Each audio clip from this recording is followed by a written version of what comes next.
Hey traders, in this lesson I want to explore the MACD a little bit. So what you see on your chart right now is a MACD indicator, custom MACD indicator. So this is my own script and I am changing the background color of this indicator whenever the MACD line, the blue line, crosses above or below the 0 point of this MACD indicator. So just like the stochastic indicator, I don't know of any MACD trading strategies. I don't use it in my own trading. My uncle does. He's always telling me to investigate it more, but I've never really gotten around to it. None of my trading mentors use the MACD, so I'm not super familiar with it. I don't know any trading strategies with it. So keep that in mind going through this lesson. If I do anything with this MACD that offends you, I apologize. But what I've done here is I've just Googled some simple MACD strategies to give me an idea of something to demonstrate with this particular indicator for those of you who are familiar with the MACD. And what I came across is this article by IG talking about zero crosses. So the zero cross strategy is based on either of the EMAs crossing the zero line. If the MACD crosses the zero line from below, a new uptrend may be emerging, while the MACD crossing from above is a signal that a new downtrend may be starting. Now, full disclaimer, I don't trust any broker, especially IG, to give me a profitable trading strategy. Most of these B-book brokers have no incentive to help you as a trader become profitable. Plus, this strategy is too simple. There is no way that this is going to be profitable, or at least not very profitable if it is at all. Now, if you combine it with other market conditions, price action patterns, confirmation, a sound risk management, money management plan, maybe it would be profitable. But this, to me, just seems like moving average crossovers done with the MACD. Same idea. And because all indicators are lagging indicators, especially ones that use moving averages, it's highly, highly unlikely that this is profitable. But that's not the point of today's lesson. I'm not trying to show you a profitable strategy. I'm trying to show you how to use MACDs in PineScript. So keep all of that in mind as we go into this lesson. So here I am back on TradingView. Now, if I open up the source code to this MACD script, here is the code that calculates my MACD values. And I stole this from the inbuilt TradingView MACD. So if you just type in MACD into the indicators and strategies panel, click on the MACD built-in indicator, then come down and click on the source code button here. Here is the source code to the inbuilt MACD indicator that the PineScript team have written for TradingView. I simply copied this code and pasted it into my own blank script and made some small adjustments. First of all, I tidied it up a bit because all of these inbuilt TradingView indicators are a mess to look at. I don't know what is going on over at TradingView, but those guys need more coffee or something. But what I've done is I've tidied up the code a little bit. I've commented some of the code and sort of just made it a little bit easier on the eyes. I haven't changed any of the inputs. We still have all of the same user inputs as the inbuilt MACD. You even have some color inputs here, so you can customize if I go to the inputs panel, you can change some of the colors here if you want to. I'm going to leave everything as the default, and the only difference I've made here is this little block of code here. So let me go through each block of code one by one and explain what's going on. So first we get our MACD values from the user. So we get all of our parameters for calculating the MACD. If you are proficient with the MACD, then you know what all of these mean. I don't, and so I'm not going to pretend to, and I'm not going to explain what they all do.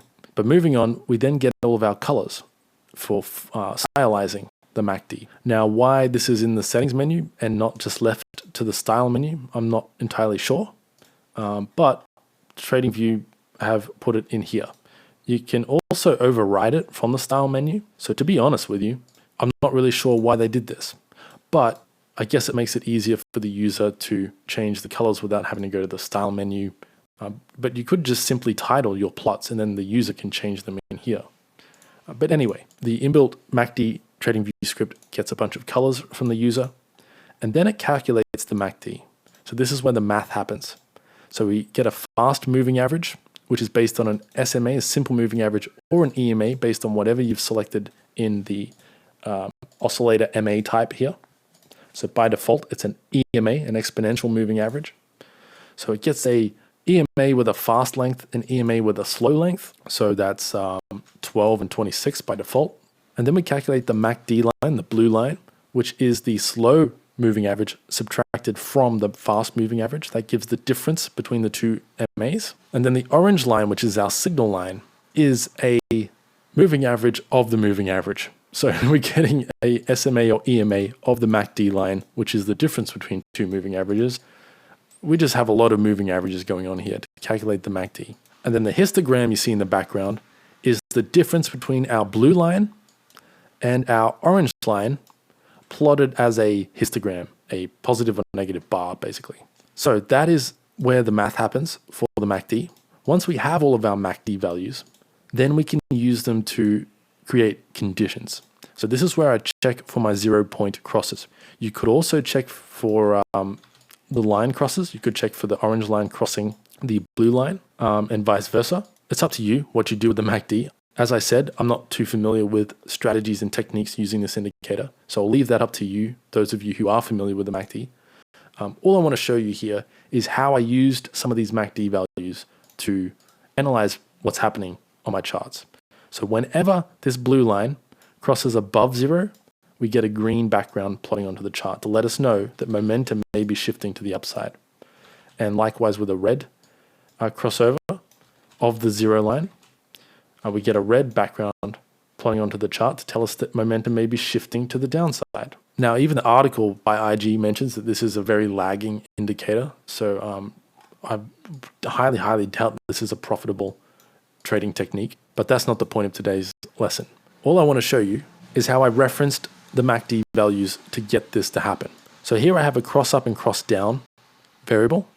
Cross up is set to ta.crossover, and then we pass in the MACD line, the blue line, and just 0, the 0 point on the MACD. If the blue line crosses up above 0, cross up is true. If it crosses down below 0, cross down is true, and we draw red onto the chart. One other thing you could do here is generate alerts. So I could say here, generate alerts, and we could have an alert condition. And now we need to specify a condition for our alert.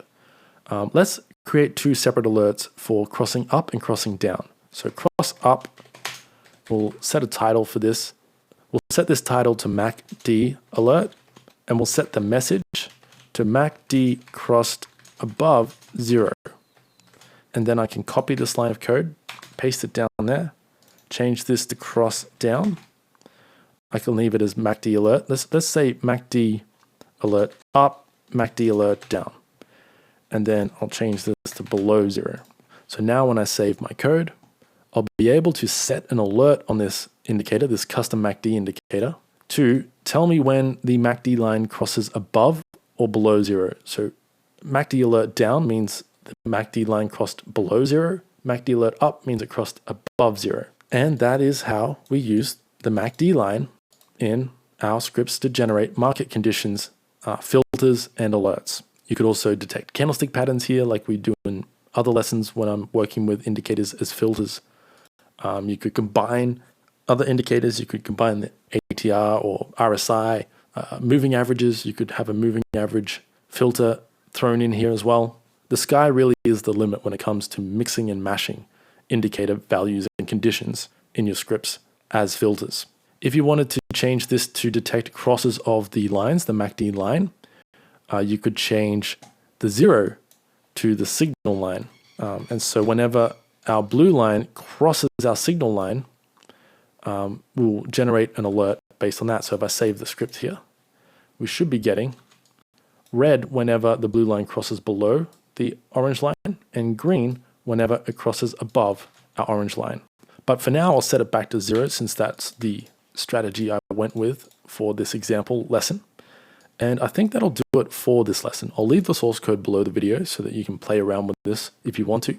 But this is just an introduction to how you can copy the MACD code into your own scripts and do with it what you will. You can do anything you want with this code. These are your values, your MACD, your signal, and your hist. Your histogram is the columns here. MACD is a blue line, signal is the orange line, and the world is your oyster. Have fun playing around with this if you are a fan of the MACD, and I will speak with you in the next lesson. Take care.